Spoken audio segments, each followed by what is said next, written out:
Seulement Jésus. Seulement Jésus. Seulement Yahweh. Seulement te dire merci. Seulement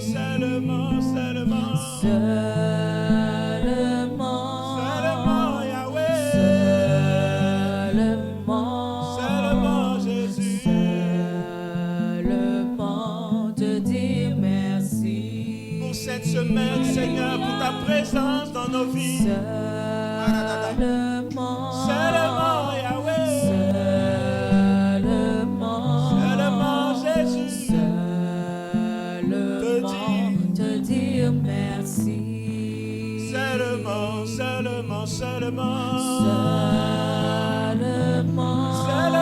Jésus. Seulement Yahweh. Te dire merci. Merci pour ta présence, merci pour ta grâce sur nos vies.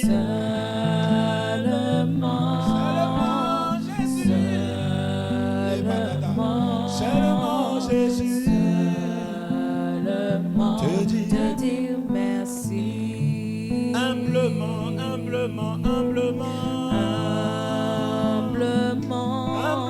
Yahweh. Humblement Jésus. Te dire merci. Est-ce que tu peux le dire avec nous? Humblement Seigneur. Humblement Yahweh. Humblement Jésus. Te dire merci. Seulement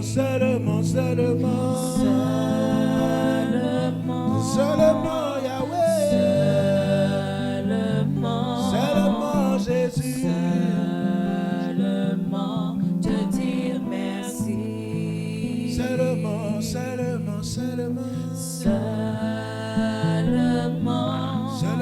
Jésus. Seulement Yahweh. Seulement te dire merci. Est-ce que tu peux élever ta voix avec moi et dire merci à Jésus pour sa présence dans ta vie, pour ta présence, sa présence dans ta vie. Pendant que d'autres sont morts, il nous fait la grâce de vivre ce matin. Est-ce que tu peux te tenir debout? Et nous allons dire, Seigneur, merci. Merci pour ta présence dans nos vies. Merci pour ta grâce sur nos vies. Nous voulons te dire merci. Seulement Jésus. Seulement Yahweh. Seulement Jésus.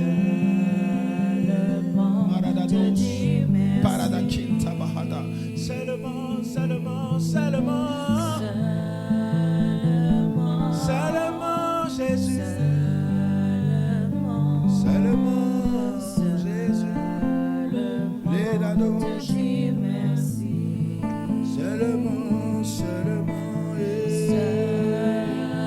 Seulement Jésus. Merci Yahweh. Te dire merci. Encore une fois. Seulement Jésus.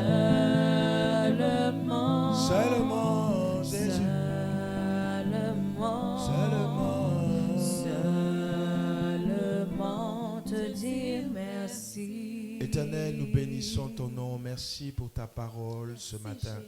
Fais-nous du bien par ta parole. Fais-nous du bien par ta présence. Visite un cœur. Visite une vie. Permets, Seigneur, qu'au sorti de ce matin, que notre façon de voir les choses change. Au nom de Jésus, nous te bénissons. Parle à nos cœurs ce matin. Parle à nos cœurs ce matin. Au nom de Jésus. Amen. Est-ce que tu peux acclamer le Seigneur? Alléluia. Alléluia. Tu peux t'asseoir royalement. C'est quoi le thème encore? Sors de ton confort. Sors de ta zone de confort. Ok. Sors de ta zone de confort. Si tu as quelque chose pour noter, note. Parce que je vais dire beaucoup de choses. Et est-ce que je veux te demander, avant de commencer, est-ce qu'ici personne n'a accepté Jésus? Nous avons tous Jésus. On a tous Jésus. Hein? Ok, donc je peux parler. Sors de ta zone de confort. Qu'est-ce que c'est que la zone de confort? La zone de confort, c'est notre façon de vivre ou notre manière de faire des choses dans laquelle nous nous sentons bien. On n'a pas de problème avec quelqu'un, on est dans notre coin. On vit notre vie chrétienne dans notre coin. La zone de confort, par définition, c'est un espace de sécurité intérieure. Ok? C'est ce qui est plus normal. Quand je vais développer, vous allez comprendre. La zone de confort, c'est là où je suis actuellement, là où tu es actuellement, tu es assise, tu es bien, tu es confortable. C'est une zone de confort. À la maison, chez toi, tu es assis, tu es bien, tu es confortable. Tu dors, tu te lèves à l'heure que tu veux. Bon, pour ceux qui vont à la fac ou à l'école, voilà, vous vous levez à l'heure que vous voulez. Et la zone de confort aussi, c'est quand par exemple, Dieu me demande de faire quelque chose et je ne le fais pas. Non pas parce que je ne le connais pas ou je ne sais pas que Dieu m'a demandé, mais parce que je préfère faire ce que je veux. C'est une zone de confort. Et ce matin, j'aimerais te dire que la zone de confort, c'est ce qui permet à beaucoup de chrétiens et beaucoup d'enfants de Dieu de louper la vision que Dieu a pour eux. On va prendre nos Bibles. On va voir deux histoires aujourd'hui qui vont nous expliquer ce que c'est que la zone de confort. Et à la fin de cette prédication, je vais t'expliquer un peu notre vision.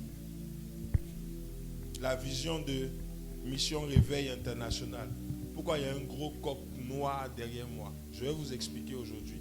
Amen. Et je ne vais pas mâcher mes mots. À partir d'aujourd'hui, si tu veux faire partie de notre congrégation, tu fais partie de notre congrégation. Amen. Amen. Premier passage, on y va. Marc 10, verset 46. Verset 46 à 52. À 52. Il arriva à Jéricho. Et lorsque Jésus en sortit avec ses disciples et une grande foule, le fils de Timée, Bartimée mendiait, aveugle, était assis au bord du chemin. Il entendit que c'était Jésus de Nazareth et se mit à crier: Fils de David, Jésus, aie pitié de moi. Plusieurs le reprenaient pour le faire taire, mais il criait beaucoup plus fort: Fils de David, aie pitié de moi. Jésus s'arrêta et dit: Appelez-le. Ils appelèrent l'aveugle en lui disant: Prends courage, lève-toi, il t'appelle. L'aveugle jeta son manteau et se leva d'un bond, vint vers Jésus. Jésus prenait la parole, lui dit: Que veux-tu que je te fasse? Rabouni, lui répondit l'aveugle, que je recouvre la vue. Et Jésus lui dit: Va, ta foi t'a sauvé. Aussitôt il recouvrit la vue et servit Jésus dans le chemin. Alléluia. Amen. Voici une histoire qu'on nous montre ici, que la Bible nous explique. On nous parle de Bartimée. La Bible dit que ce monsieur-là, il s'appelait Bartimée et on le surnomme fils de Timée. À l'époque, dans cette époque, quand on dit Bartimée, quand on met Bar devant ton nom, ça veut dire que tu es fils de. Bartimée veut dire fils de Timée. Et on le cataloguait, c'est-à-dire que sa place c'était aveugle et mendiant. Voilà les deux choses qu'il avait qui étaient sur lui. Donc il était aveugle et mendiant. Et la Bible dit que lorsque ce Bartimée-là était assis au bord du chemin, Jésus était en train de passer avec ses disciples. Et pendant que Jésus passe avec ses disciples, Bartimée fait quelque chose qu'il n'a jamais fait. La Bible dit qu'il a entendu que c'était Jésus de Nazareth qui passait. Au verset 47, il dit, il entendit que c'était Jésus de Nazareth et il se mit à crier. Ça veut dire que Bartimée savait au fond de lui que si Jésus me voit et que si j'entends que Jésus passe et que je crie, il va faire attention à moi. Parce que il savait que Jésus guérit. Yes. Il savait que Jésus apporte la vie. Il savait que si Jésus le voit, il peut guérir d'aveuglement et ne plus être mendiant. Donc qu'est-ce qu'il fait? La Bible dit qu'il va crier. Qu'est-ce qu'il crie? Jésus, fils de David, aie pitié de moi. aie pitié de moi. C'est même pas Jésus, fils de David, guéris-moi. Il dit Jésus, fils de David, aie pitié de moi. Il appelle Jésus. Et qu'est-ce qui s'est passé? Verset 45. Verset 45. Car le fils de... Plusieurs voilà. le Plusieurs reprenaient pour le faire taire. pour le faire taire. Mais il criait beaucoup plus fort. C'est-à-dire qu'il criait encore. On dit tais-toi, il passe, tais-toi. Il crie. Il crie. Pourquoi il crie? Pour que Jésus l'entende. Yes. Il ne sait pas où Jésus est.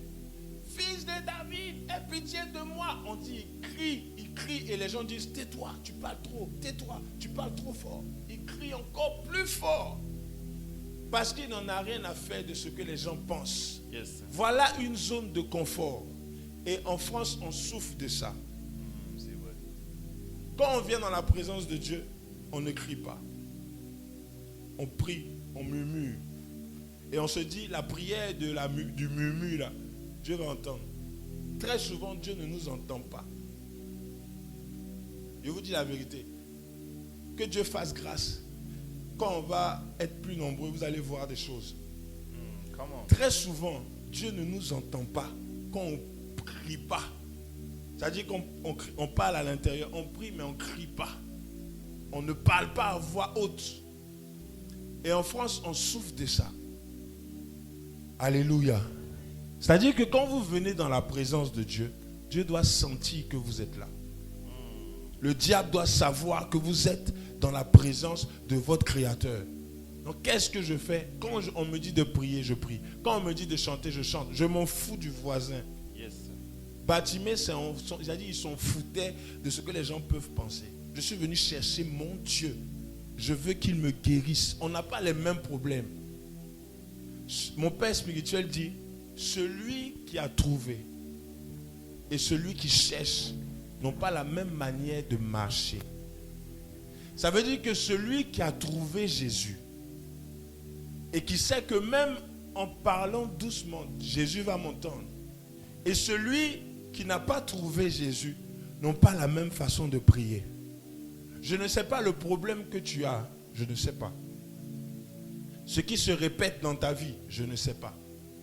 Mais ce que j'aimerais te dire, c'est que malgré le jeune âge que tu as, Dieu a un but. Il y a une vision que Dieu a mis dans ton cœur. Et pour que cette vision-là puisse s'accomplir, il a besoin de faire un partenariat avec toi.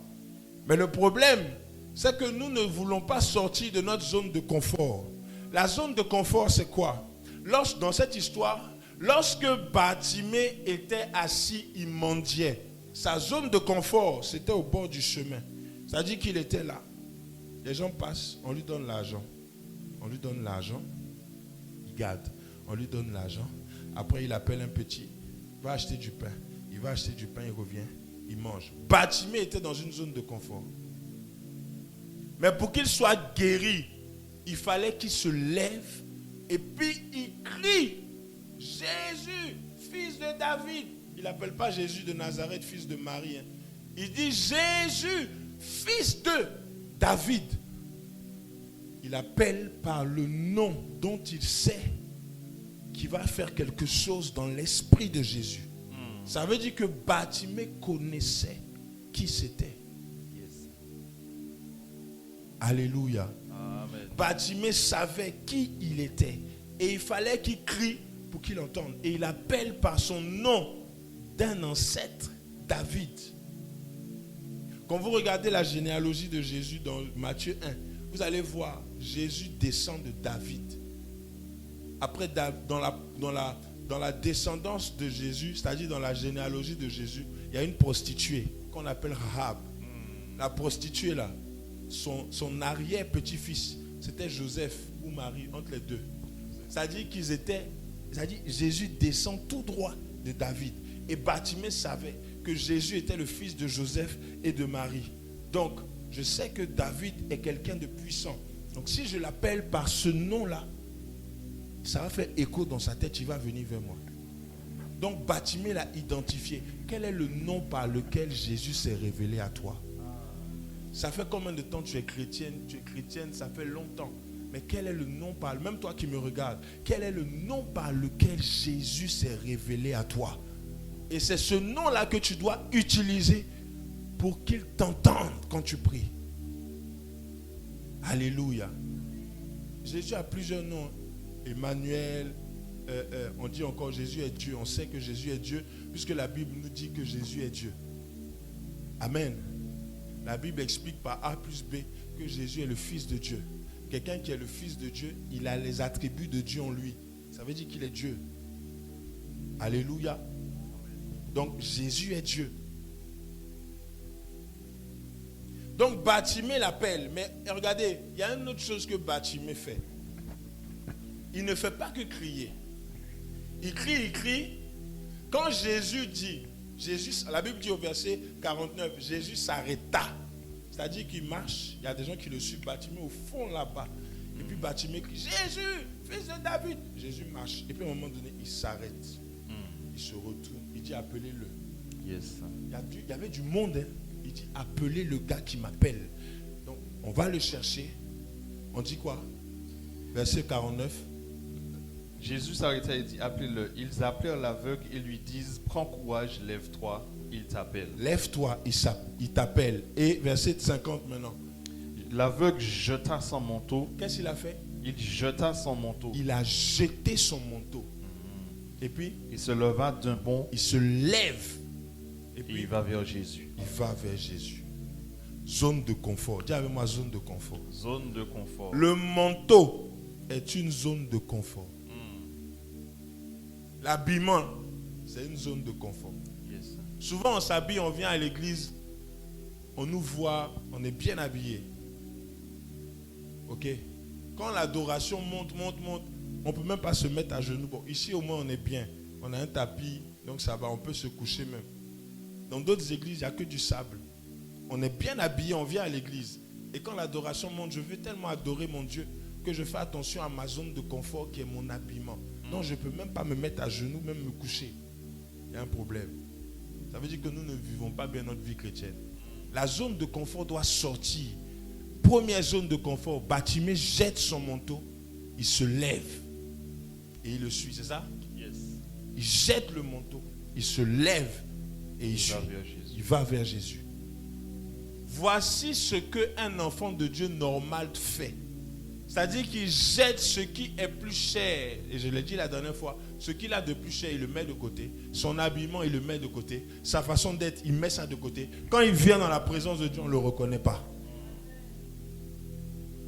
Moi, la façon dont je suis ici, là, si vous me voyez au travail, vous n'allez pas me reconnaître.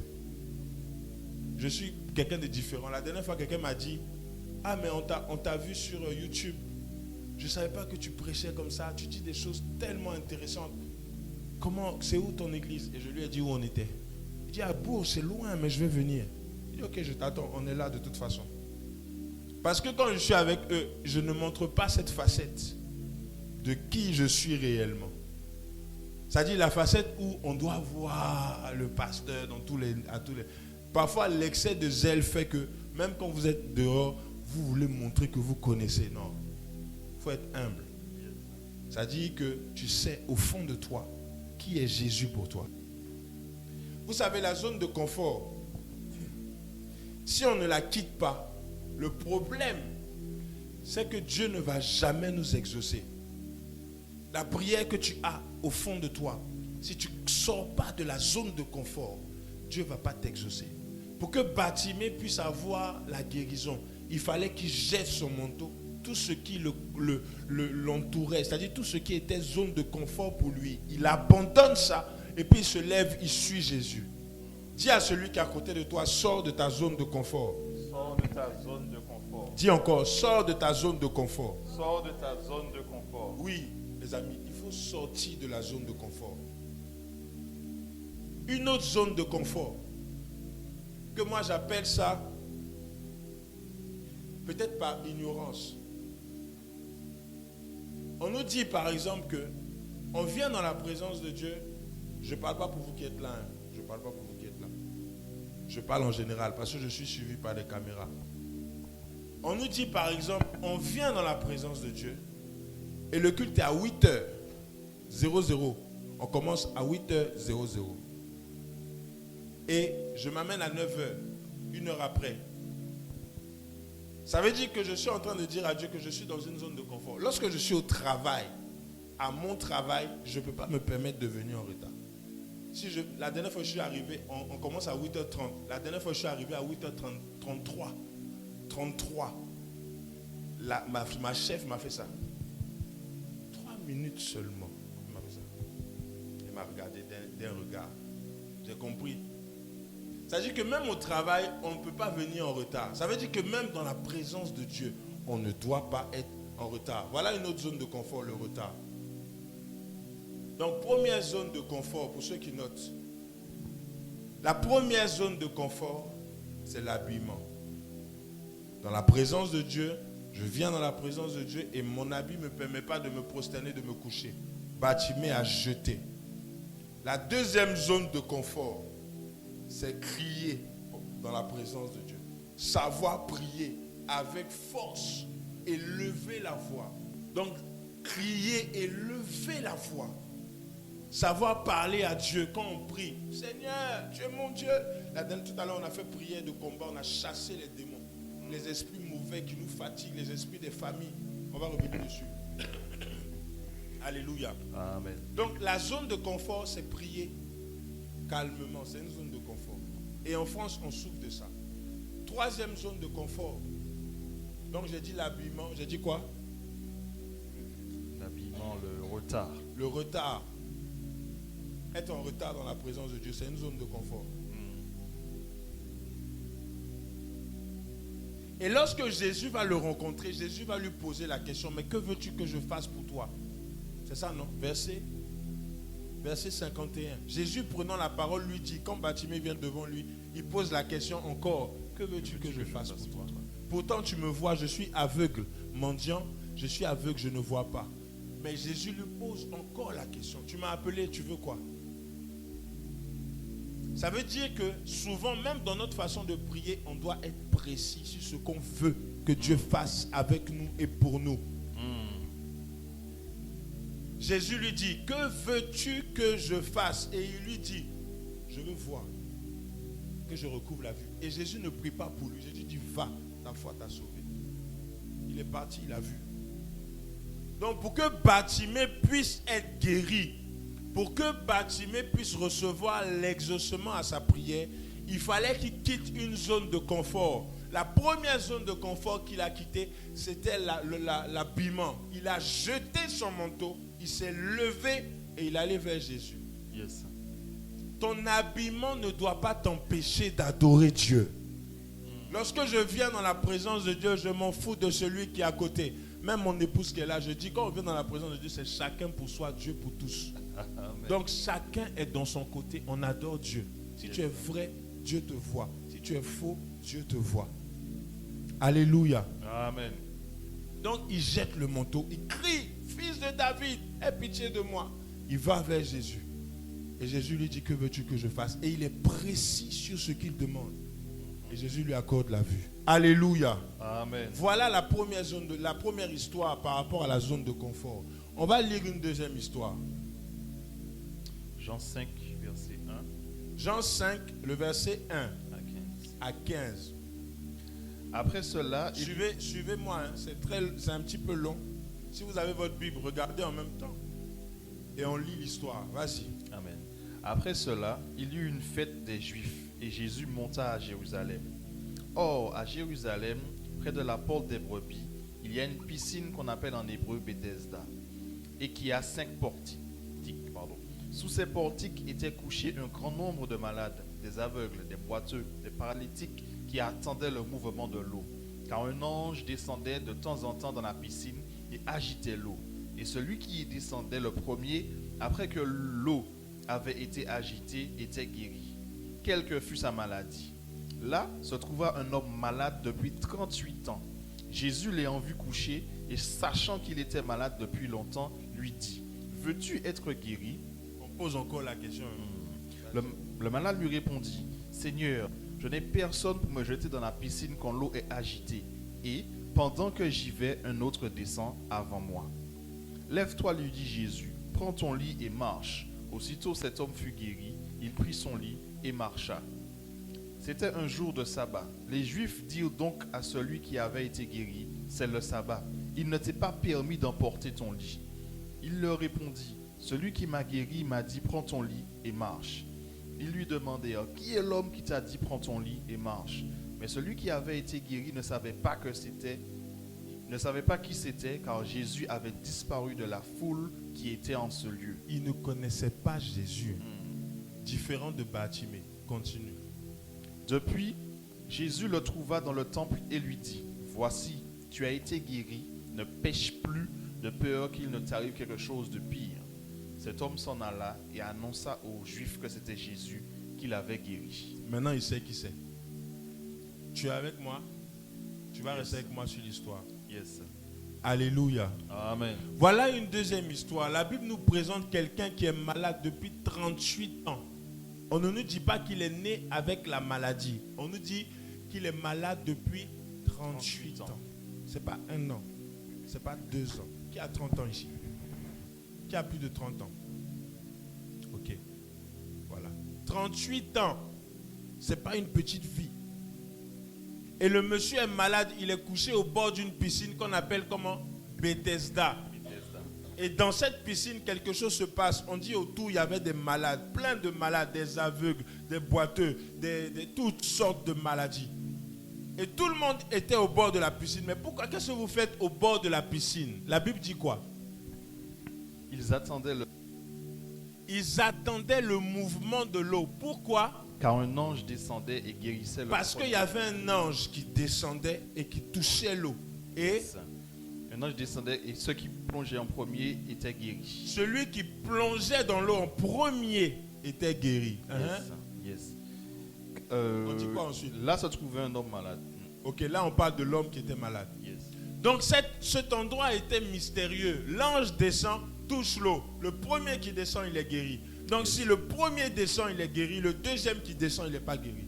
Parce que le premier a pris la guérison. Il faut qu'il attende encore que l'ange descende. Et il ne savait pas quand est-ce que l'ange descendait. Je vais vous parler aujourd'hui. Come on.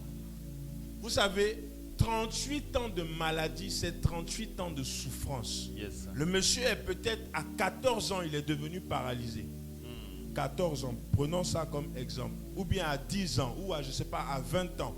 Là, on ne nous donne pas son âge. On dit juste qu'il est malade depuis 38 ans. Ça veut dire que pendant 38 ans, il est couché. Pendant 38 ans, paralysé. Et il ne fait aucun effort. Pourquoi?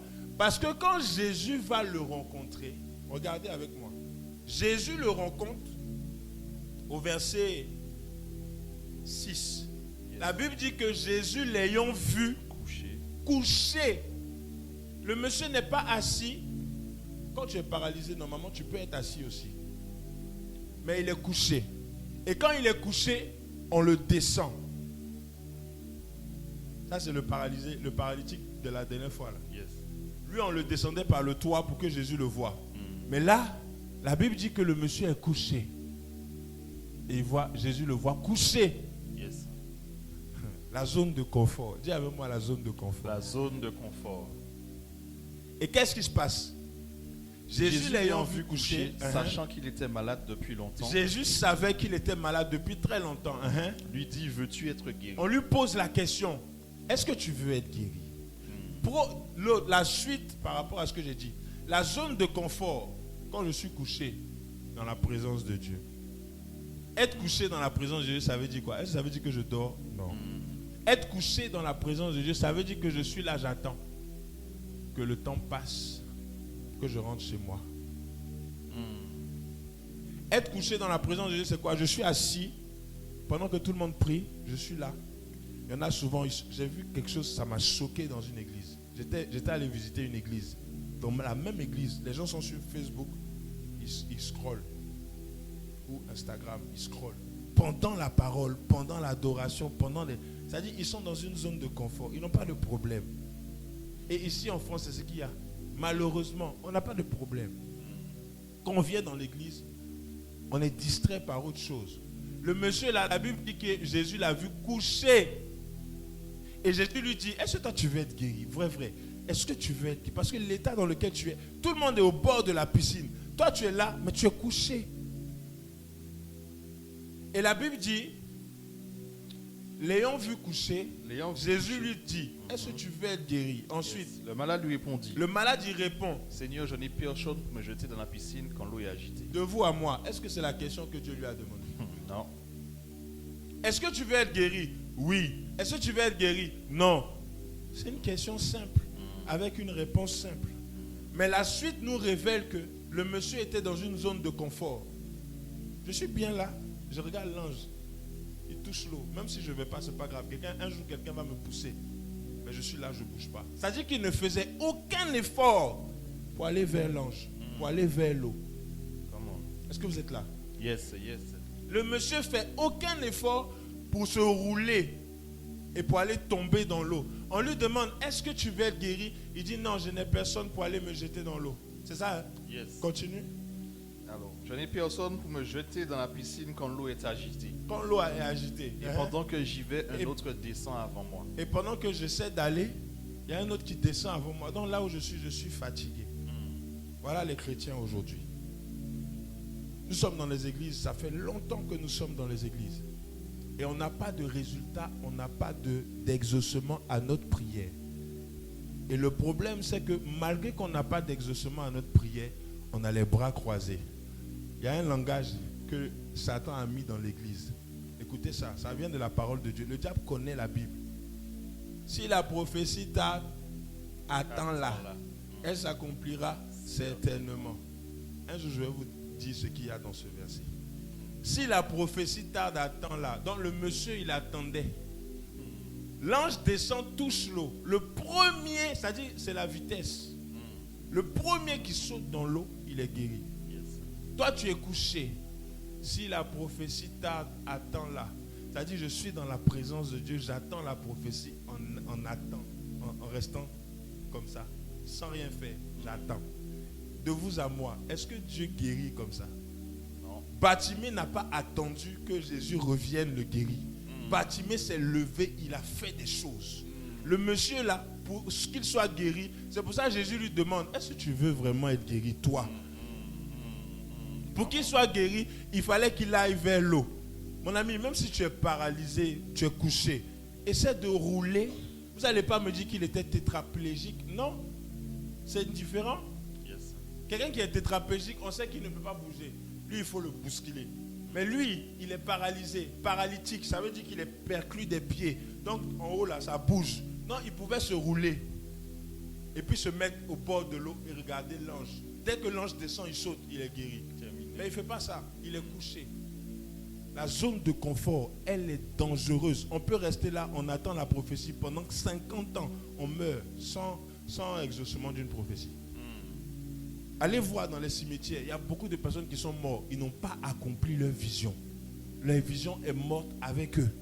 Leur vision est morte avec eux. Je vous dis, il y a des personnes qui sont mortes. Ils n'ont même pas fait la moitié de ce que Dieu avait prévu pour eux. Ils sont morts comme ça.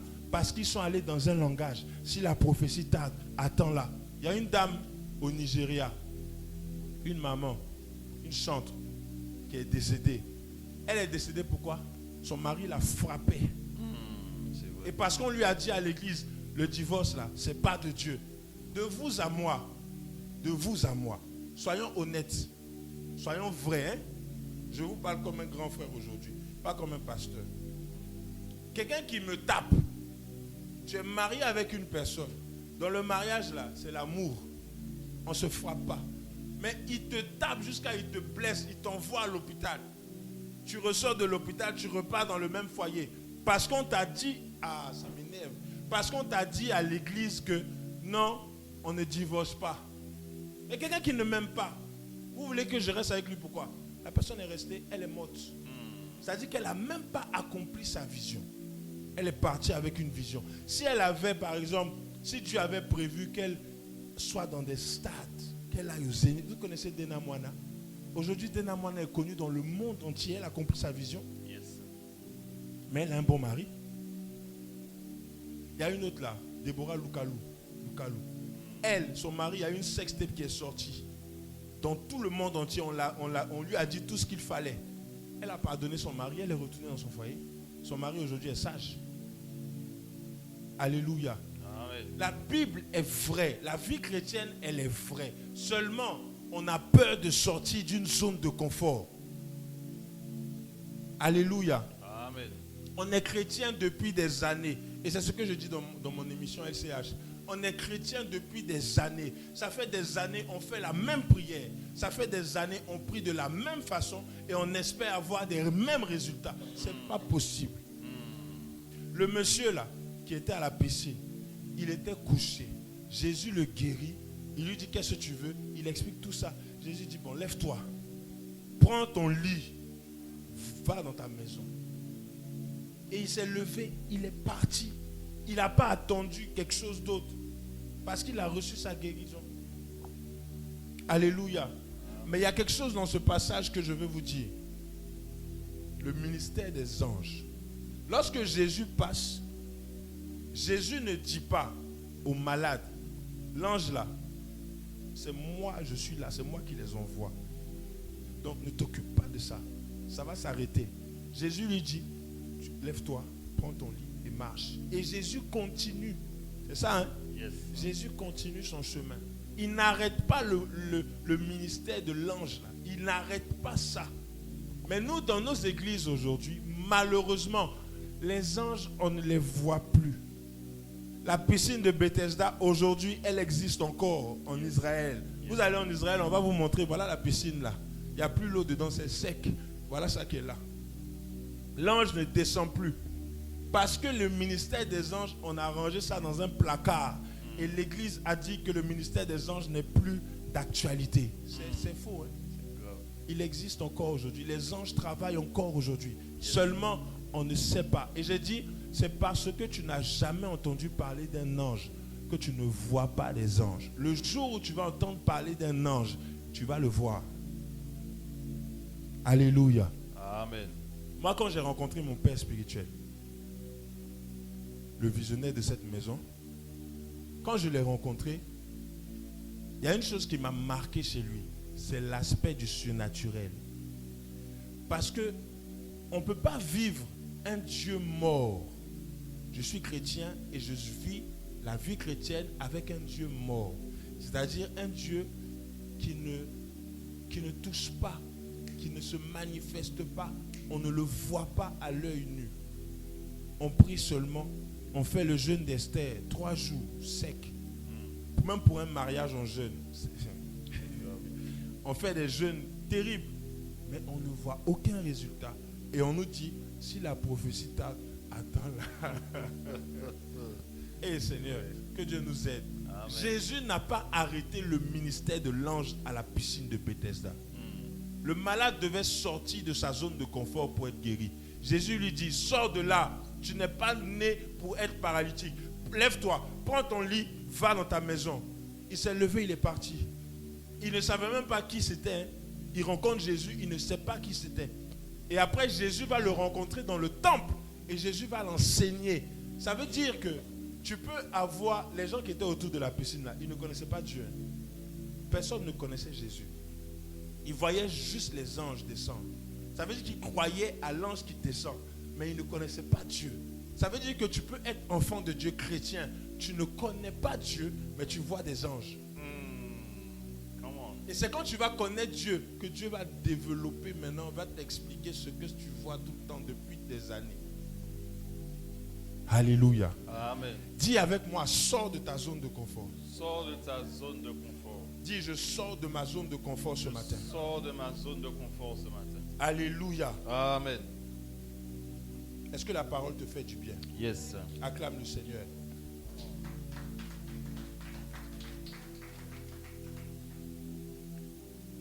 Donc voilà que le gars, il est guéri.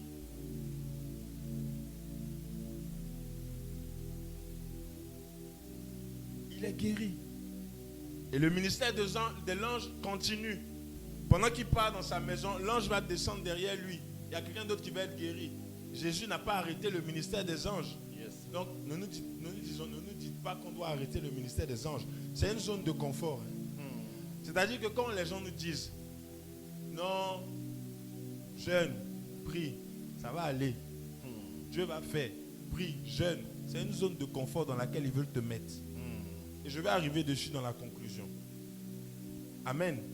Amen. Donc, le malade est guéri. Il sort de sa zone de confort et il retrouve maintenant sa vie. 38 ans de souffrance. Il fallait qu'il rencontre Jésus. Gloire à Dieu. Amen. Je vais conclure avec 3 passages. Mais avant de conclure, je vais vous dire quelque chose. Vous savez, lorsque nous acceptons Jésus et que nous sommes chrétiens, il y a des choses à faire et il y a des choses à ne pas faire. Une des choses à faire en tant qu'enfant de Dieu, je ne peux pas être chez moi à la maison le jour de culte et puis dormir le jour du culte. Amen. Non. En tant qu'enfant de Dieu, je dois aller dans la maison de Dieu. Et la maison de Dieu, excusez-moi, ce n'est pas chez toi. La maison de Dieu, c'est l'église. L'endroit qui a été consacré pour Dieu. Donc cet endroit-là a été consacré pour Dieu. Les églises que vous voyez dans la France entière ont été consacrées pour Dieu. Donc je ne peux pas être en train de dormir le jour du dimanche où je dois aller à l'église. Ou bien je suis en train de faire un déménagement dimanche, le jour d'aller à l'église. Ou bien je suis en train de faire quoi? Un déménagement, rangement. Non, Sport. c'est dimanche. Sport, merci. Je fais le sport le dimanche alors que le dimanche c'est pour Dieu. Je peux aller adorer Dieu le matin et puis faire mon sport le soir. Mais l'heure du culte reste l'heure du culte. L'heure de Dieu reste l'heure de Dieu. L'heure de Dieu ici, c'est 11h jusqu'à 13h30. Si je viens après, jusqu'à 13h, 13h30. Si je viens après ou avant, je vais venir avant, je vais patienter. Si je viens après, vous n'allez plus trouver quelqu'un ici. À partir de 14h, c'est fini. Il n'y a plus personne. Et Dieu est parti. Parce qu'à chaque fois que nous nous rencontrons ici le matin, il y a un ange qui est là. Juste là, là, derrière. Donc, à chaque fois qu'on vient ici, Dieu est là. Yes. La présence de Dieu est là. Yes. La manifestation des arts, de l'œuvre de l'esprit est là. Est-ce que quelqu'un est malade? Personne n'est malade? Tu es malade? Qu'est-ce que tu as?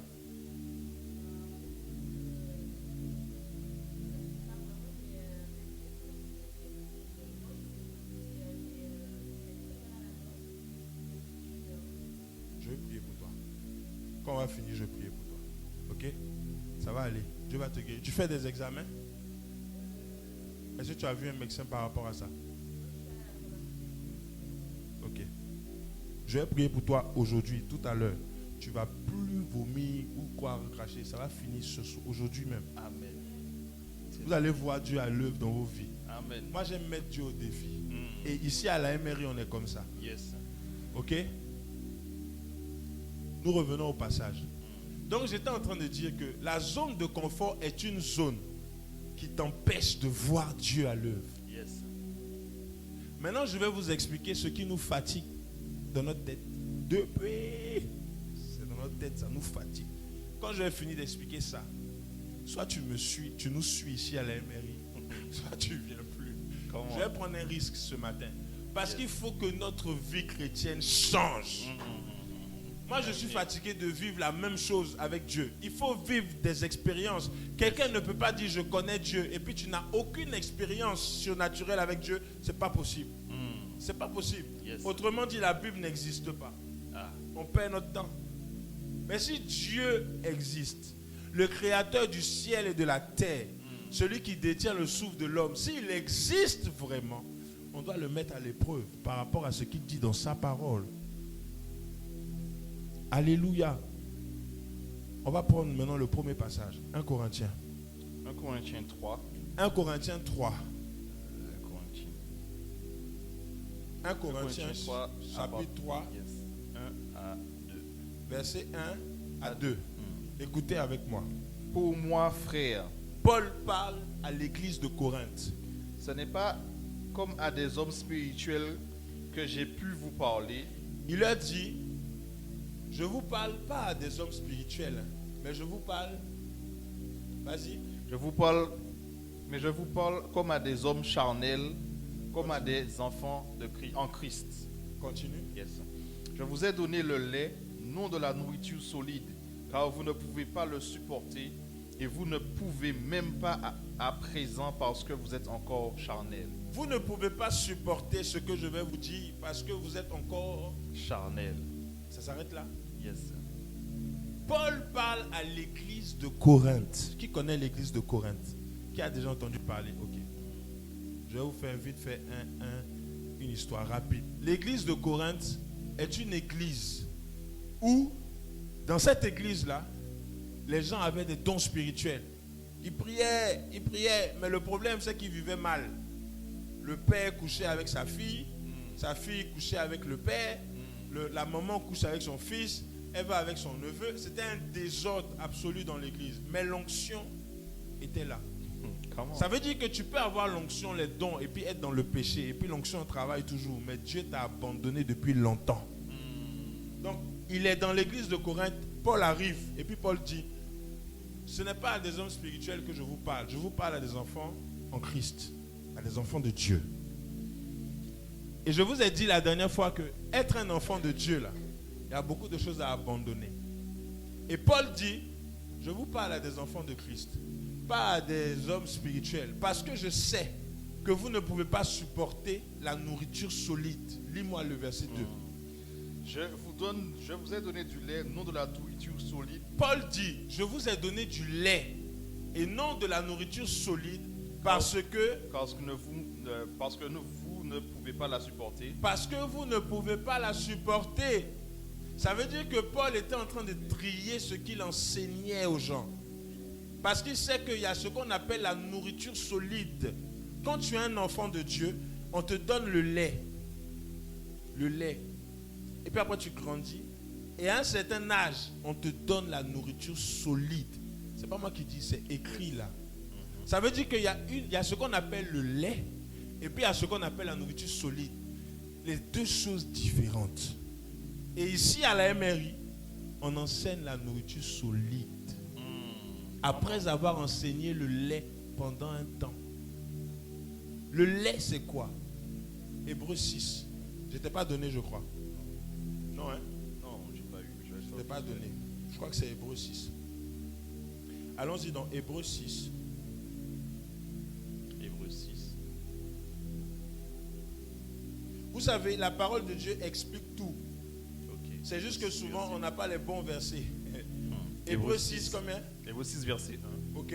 C'est pourquoi, laissant les éléments de la parole de Christ. Voici ce que Paul appelle le lait. Prends la version parole de vie. Yes.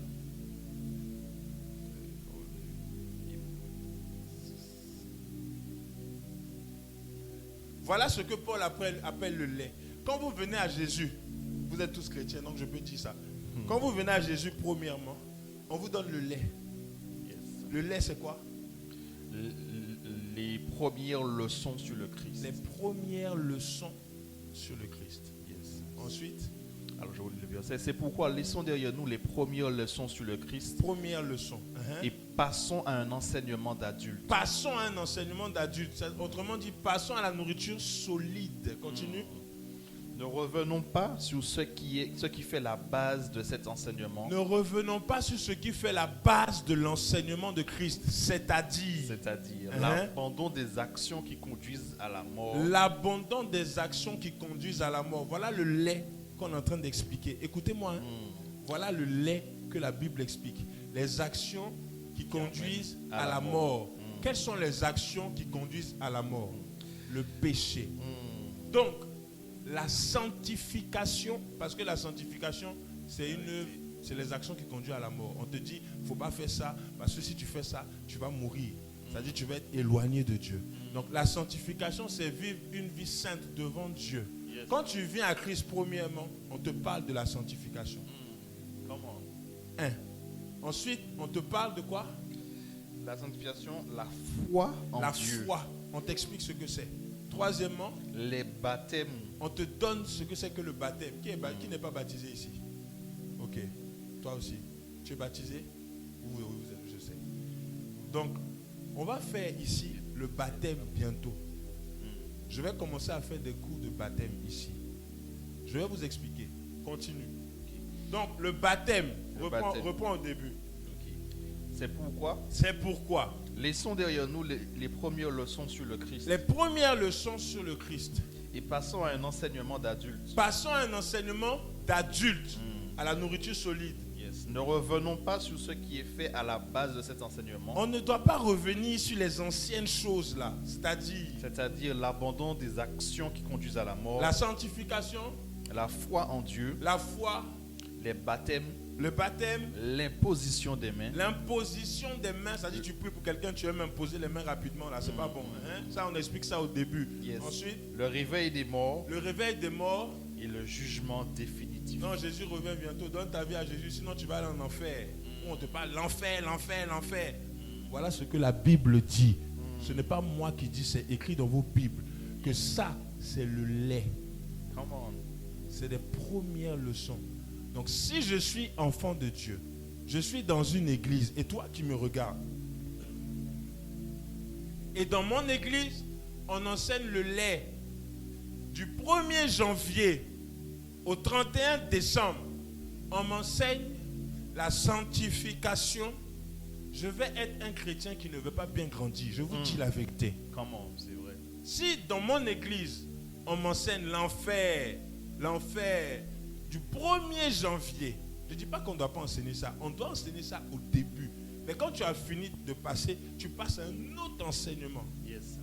La semaine prochaine, si Dieu fait grâce, je vais vous expliquer détail par détail ce que ça là, ça veut dire. Je suis en train de le faire déjà. Donc Paul dit que ça, c'est le lait. Ne revenons pas dessus. On doit passer à un autre niveau d'enseignement où on vous explique comment est-ce qu'on fait pour faire le miracle monnaie. Comment est-ce que Jésus a multiplié les pains pour que 3000 personnes ont mangé. La Bible dit qu'il a rendu grâce. Mais quand vous regardez dans la version originale de la Bible, on vous explique que le rendre grâce là, c'est une formule. Jésus a levé, il a dit la formule et puis ça s'est multiplié. Comment? On va venir dessus. Vous allez voir même sur les réseaux sociaux, vous allez voir sur YouTube, vous tapez Miracle Monnaie. Mon père spirituel, le visionnaire de cette œuvre, a pris... La vidéo est là. Je ne sais pas, peut-être il l'a enlevé. Il a enlevé. Oh non. Je l'ai. Je vais vous envoyer. Il a pris... Vous savez pourquoi il a enlevé? Vous savez pourquoi il a enlevé la vidéo? Je vais vous dire. 1 Corinthiens. 2 Corinthiens que je t'ai donné là. Et je vais vous expliquer que ça fait partie des choses que malheureusement on voit dans l'église aujourd'hui. Yes. Et ça, on doit sortir de ça. La deuxième chose, vas-y. 2 Corinthiens 10, verset 4. Car les armes avec lesquelles nous combattons, ne sont pas charnelles. Mais elles sont puissantes par la vertu de Dieu. Pour renverser des forteresses. Quelles sont maintenant les forteresses qu'on doit renverser? Yes. Parce que là, on nous dit Les armes avec lesquelles nous combattons ne sont pas charnelles, mais elles sont puissantes. Et on doit renverser les forteresses. On nous parle, avant, moi quand j'étais petit, on nous disait que c'était les forteresses là. C'est les hôtels de famille, les trucs de famille. La Bible ne dit pas ça. Lis la suite. Qu'est-ce qu'on doit renverser? Yes, nous renversons les raisonnements. On doit renverser les raisonnements. Et toute hauteur qui s'élève contre Et la tout ce connaissance. qui s'élève Contre la connaissance de Dieu. contre la connaissance de Dieu. Voilà le problème à l'église. C'est fini? Et nous emmenons toute pensée captive à l'obéissance à Christ. Ok. Donc, voilà ce qui est problème dans l'église. Ce verset-là. Ce qu'on nous dit, c'est que les forteresses, c'est les hôtels de famille. Ce n'est pas les hôtels de famille. La Bible dit, on doit renverser les raisonnements.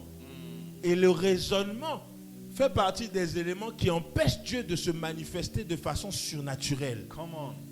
Un élément, la vidéo de mon père spirituel dont je vous parle, qui dit que le Miracle Money a été supprimé.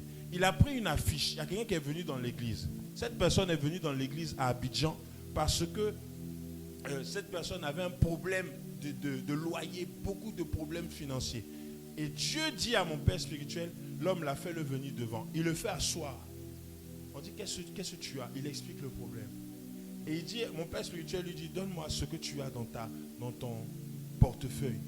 Jésus lui dit, Dieu dit à mon père spirituel, demande-lui ce qu'il a dans le portefeuille. Il ouvre le portefeuille, il dit, papa, j'ai rien, mais j'ai des dettes à gauche, à droite. Il dit, ok, c'est pas grave, Dieu va faire. Il enlève le portefeuille.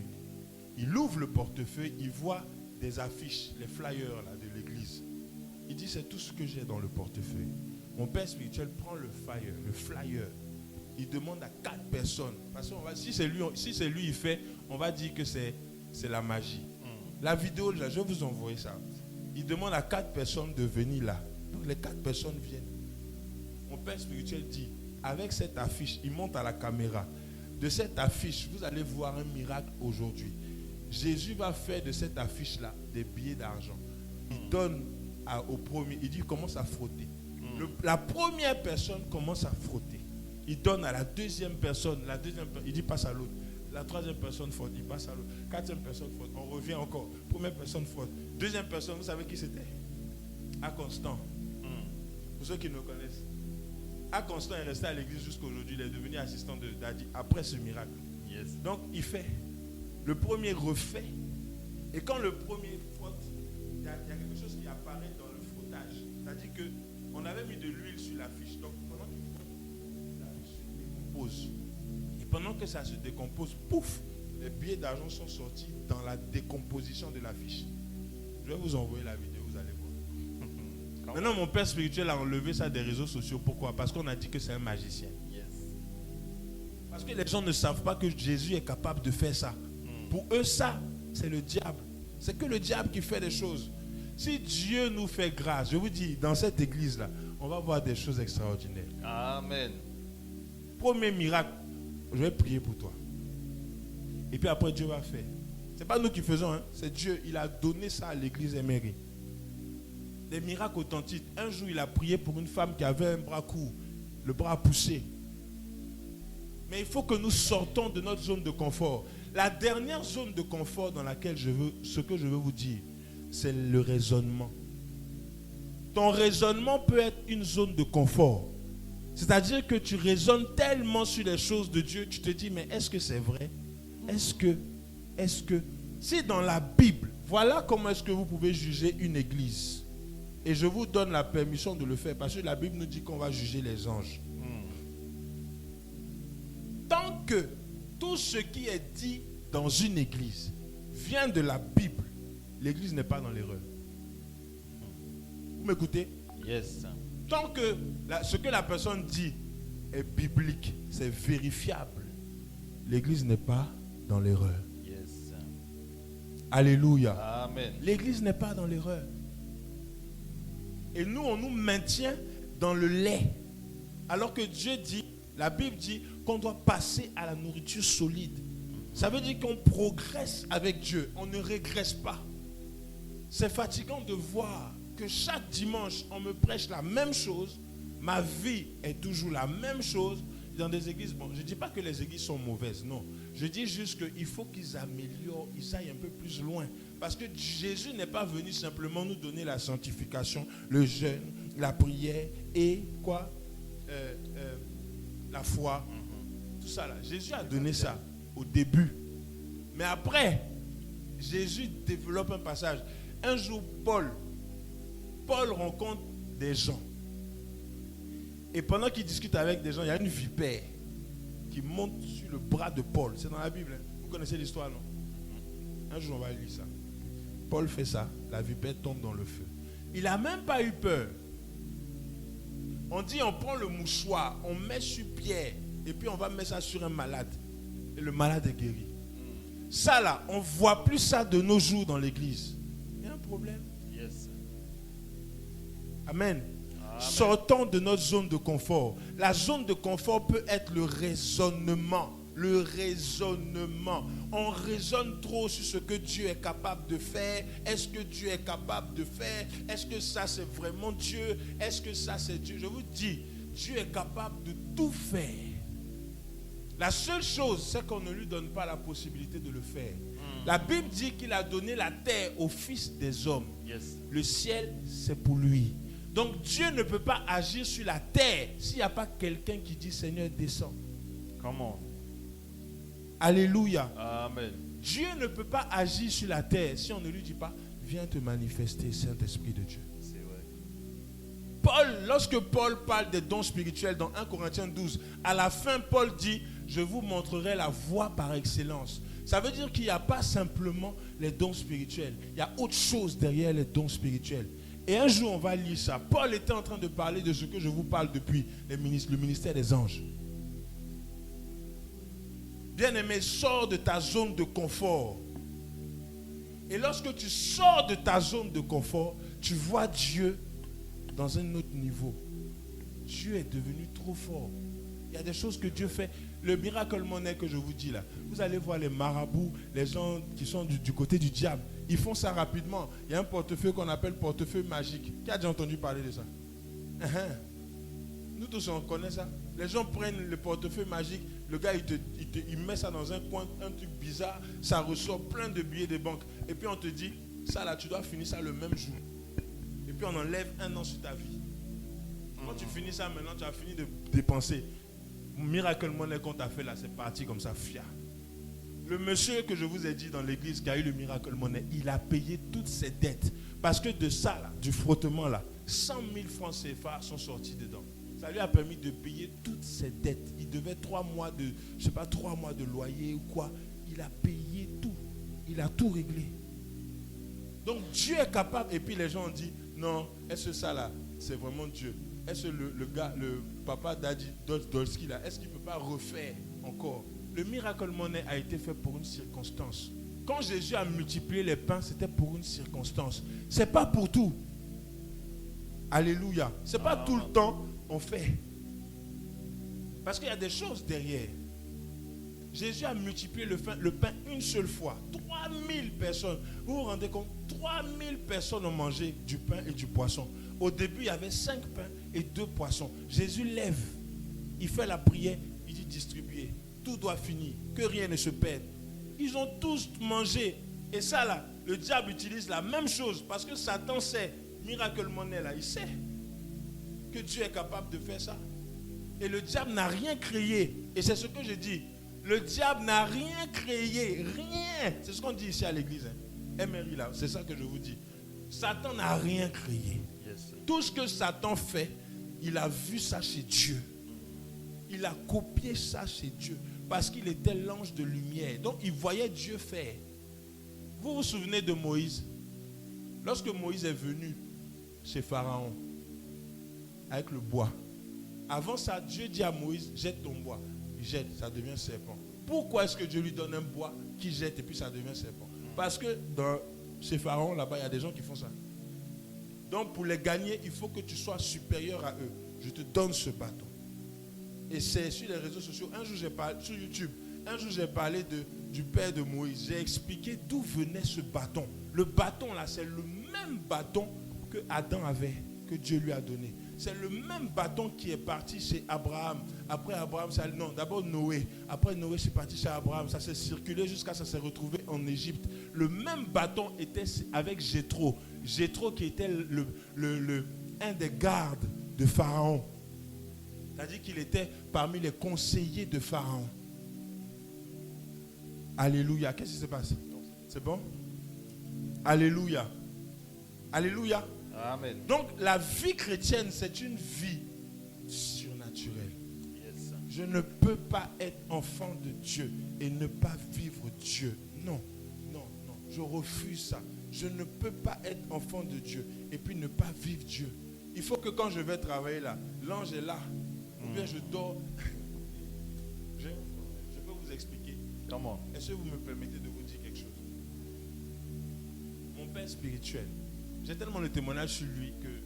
Parce que moi, en fait, Jésus lui a donné une grâce. Yes. Franchement. Que je n'ai pas vu ça. Peut-être j'ai vu ça chez Tibi Joshua. J'ai vu ça chez Alf Lukao. J'ai vu ça chez Joël Francis Tatou. C'est les mêmes grâces là. Et lui, mon père spirituel, il dort. Il a veillé le soir. Il a dormi. Il dit, réveillez-moi à telle heure pour que j'aille à la veillée. Parce que j'ai veillé ce soir, je dois prêcher. Il dort dans la chambre. Il est rentré dans la chambre, il a fermé la porte à double tour. Donc, normalement, on doit venir cogner pour qu'il sorte, pour qu'il aille à la veillée. 2 heures après, il dort. Quelqu'un allait cogner, sa fille va cogner. Papa, c'est l'heure de la veillée. Il dort. Je vous dis, il dormait à point fermé. On essaie de le réveiller, rien, il dort. La porte est fermée, elle connaît rien, le gars ne se lève pas derrière. Donc la fille commence à pleurer. Ils étaient 2, il y avait une fille et un garçon. Eh Seigneur, la veillée là-haut, comment on va faire? Il faut qu'on aille demander pardon aux gens qui ont organisé. Le lendemain matin, des gens de la veillée viennent. Une monsieur et une dame qui ont organisé. Ah, on est venu avec l'offrande de l'homme de Dieu. Quand il a fini de prêcher, il est parti vite. Hein? L'homme de Dieu était avec nous ici, il dormait. À quel moment? Non, il était là, il a prêché, il était habillé en blanc, il a prêché, mais un message puissant. Et puis il est parti, on ne l'a pas vu, il est parti vite. Donc on a rapporté l'offrande que les gens ont fait pour lui. Alors que papa était dans la chambre, il dormait. Et ça, c'est Dieu qui peut faire ça. Yes. C'est Jésus qui peut faire ça. Il y a un autre de toi, il y a un autre toi qu'on appelle l'ange gardien. Peut-être un jour on parlera de ça. Je vais un peu plus loin pour vous ouvrir un peu, pour que vous sachiez ce que vous êtes venu trouver en venant ici. MRI là, c'est tout ce que je suis en train de vous dire. Amen. Il y a quelqu'un qu'on appelle l'ange gardien. Quand tu dors et puis tu te vois dans le rêve, c'est ton ange que tu vois. C'est toi que tu vois. Et maintenant quand tu le vois, il est en train de faire des choses. Ou bien tu cours, ou bien tu es tellement fort, tu te bats avec des lions, tu te bats. Ça veut dire que ton homme spirituel est fort et puissant. Ou bien on te poursuit. Tout à l'heure, maman Kessia vous a fait prier. Tire mon âme de sa prison afin que je célèbre ton nom. Parce que souvent tu dors et puis tu vois ton âme emprisonnée. Ou tu te vois dans une prison. Ça veut dire que ton ange est emprisonné. Toi-même, ton âme là est emprisonnée. C'est l'âme en fait. L'ange gardien, c'est ton âme, le côté esprit. Un jour, je vous parlerai de ça. Alléluia. Amen. Alléluia. Amen. Sors de ta zone de confort si tu veux voir Dieu à l'œuvre. Amen. Alléluia. Amen. Et je vais vous finir avec ce témoignage. On a terminé. Ma femme que vous voyez, elle était malade. On a eu une fausse couche. Grossesse. Elle a perdu la grossesse. Et le taux de grossesse était très élevé. Elle a fait une chimio. Dans la chimio, tu perds des cheveux, tu perds tout. Elle a fait ça. Elle avait tout perdu à l'époque. Et quand tout ça, ça s'est passé, c'est à cette période-là de notre vie difficile qu'on l'a rencontré, le prophète Dolski. Et quand on l'a rencontré, il y a une chose, moi, qui m'a marqué. Quand je lui ai expliqué le problème qu'on avait, il n'était pas... c'est-à-dire, il n'avait pas peur. Ça ne l'a pas perturbé. Un jour, il nous appelle, il dit, ta femme est là. Je dis, oui, passe-la moi. Je passe ma femme. Il dit, tu as de l'eau devant toi? Oui, papa, j'ai un verre d'eau. Ok. je vais prier sur l'eau. Il prie pour l'eau et ma femme boit. Quand elle a bu l'eau, le lendemain, le lendemain, on est allé, quelques semaines après, on est allé faire des tests pour voir si le bêta-HCG était encore élevé. Parce que quand elle a fini la chimio, là, ça ne descendait pas. C'était resté haut. Donc les médecins même ne savaient pas. Mais comment ça se fait que ça reste élevé comme ça? Tu me dis ainsi, il y a des choses que je manque. Et le médecin ne savait pas. Donc nous on a dit bon, ça reste haut, on va prier. Et c'est comme ça que Papa Doski a prié pour maman. Et quand elle a prié, il a prié, elle a bu l'eau, elle est allée faire le test. Ça a chuté. La chute là, on ne savait même pas comment ça s'est fait. Mais ça a chuté. On allait voir le médecin était étonné. Tout est rentré dans l'ordre. Elle a retrouvé toute sa santé. Est-ce qu'on peut acclamer le Seigneur pour cette guérison? Amen. Et aujourd'hui, c'est ce que je suis venu vous dire. Si vous ne sortez pas de votre zone de confort, vous allez vivre une vie chrétienne en tournée en rond. Alléluia. Amen. Je vais prier pour toi. Viens. Tu peux augmenter un peu le son. Nous allons étendre nos mains. Et là, tu lèves les mains simplement.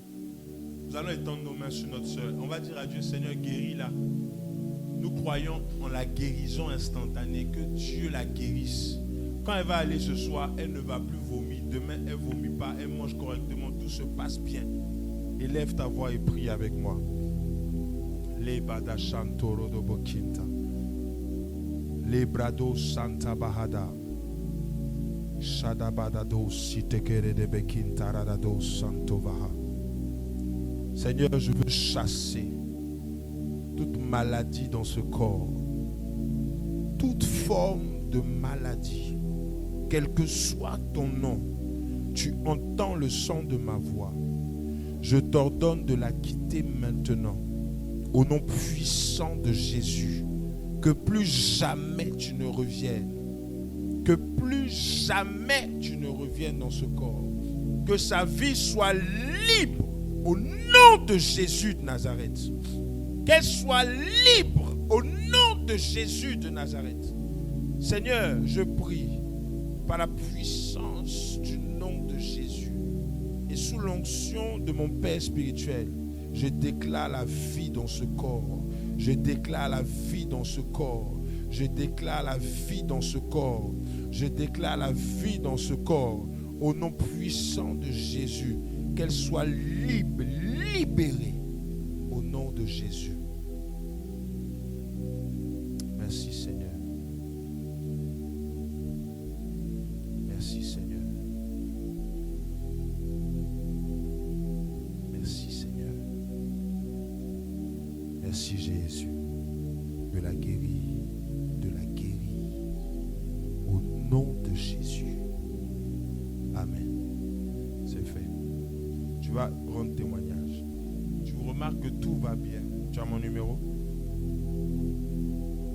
Non, tu as le numéro du secrétariat. Tu n'es pas dans un groupe? Je vais prendre ton numéro tout à l'heure. Tu vas prendre mon numéro personnel. Ok, je vais te suivre. Tout va aller normalement. Tu es béni. Alléluia, on peut acclamer le Seigneur. On doit apporter la vie. Amen. On doit apporter la vie. J'ai terminé. On va se tenir debout. Il y a quelque chose. On va faire nos offrandes. Tu vas lever ton offrande. Si tu as ton offrande.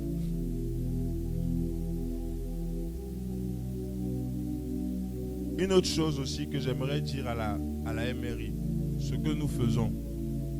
Si vous n'avez pas le billet, ce n'est pas grave. Mais quand vous avez vos billets, si vous avez 5 euros ou 10 euros en billets comme ça, que vous voulez donner l'offrande, il ne faut pas le plier. Il faut que ce soit ouvert, comme ça. Et puis vous déposez. Pourquoi? Ce n'est pas pour que je vois, non.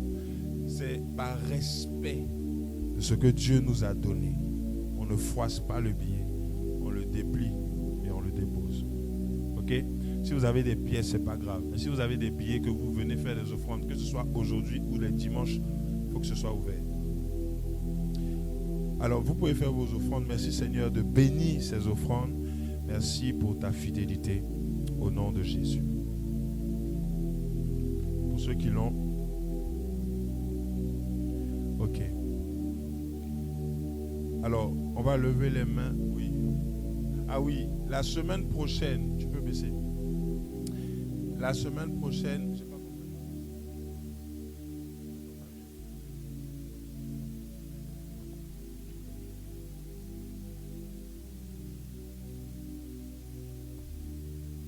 Ok. Alors, nous devons normalement avoir évangélisation samedi. Qui nous a déjà vu en jaune dans la ville? Oui, toi. Les autres, non. Nous, quand on va évangéliser, on se met en jaune avec des casquettes. Vous pouvez voir, c'est sur les réseaux sociaux. On a des casquettes jaunes, tout ça. Et tout le monde nous remarque, ah, jaune avec le coq ici. Et évangélisation derrière MRI. Donc, on va acheter des polos. Pour ceux qui veulent participer, on va se voir tout à l'heure à la fin du culte. On va faire un petit cercle ici, rapidement, avant que vous partiez. Et on va acheter des polos pour qu'on puisse les confectionner. Donc, pour la semaine prochaine, il n'y aura pas évangélisation. On va la faire la semaine d'après. C'est-à-dire le samedi. En général, c'est le samedi. C'est combien le samedi prochain? Je n'ai pas le calendrier. Le 27. Le 7. Pas samedi prochain, l'autre. Le 14. Le 21. 14. Le samedi 14 octobre, on aura évangélisation. Donc, on se retrouve ici le 14 octobre à 14h ici. Je vais vous dire le dimanche prochain. Et puis, on ira évangéliser. L'évangélisation se passe comment? On a des flyers qu'on distribue aux gens pour dire aux gens qu'on existe. On est une église, on est là, aux 2 rue Archimède, derrière SOS Médecins, sur la route de la Charité. Et on donne, si vous prenez les contacts des gens, c'est parfait. Mais on réexpliquera la semaine prochaine. Et la semaine prochaine, j'ouvre études bibliques exprès. À partir de samedi, je vais faire 2 fois dans la semaine, le mercredi et le samedi. C'est une instruction que j'ai reçue personnellement. Donc, je ne vais pas faire d'affiche pour mettre sur les réseaux. On va juste, je vous le dis ici. Donc, de mercredi à samedi, je serai là. Je vais vous envoyer des textos. Je serai ici. On va faire études bibliques le mercredi à partir de 18h jusqu'à 19h30. Et puis après, on rentre chez nous. Mercredi et samedi, c'est de 11h, c'est ça? Tu m'as dit de midi à 13h30 ou de 11h à 14h, 15h30. Ok? Donc de 14h à 15h30 le samedi et le mercredi de 18h à 19h30. Je vous enverrai les textos, vous allez recevoir ça. Si vous venez à l'étude biblique, venez avec votre Bible et votre cahier. On va apprendre des choses parce qu'il faut qu'on nous respecte. On ne peut pas être des enfants du Tout-Puissant et puis on ne nous respecte pas dans la ville. Non, il faut qu'on nous respecte. Amen. Que le Seigneur vous bénisse. On va lever les mains, je vais faire la prière finale. Seigneur, sois à notre départ, à notre arrivée, tout le long du chemin. Que nos greniers soient toujours pleins, soit notre retour au nom de Jésus. Amen. Amen. On peut acclamer le Seigneur.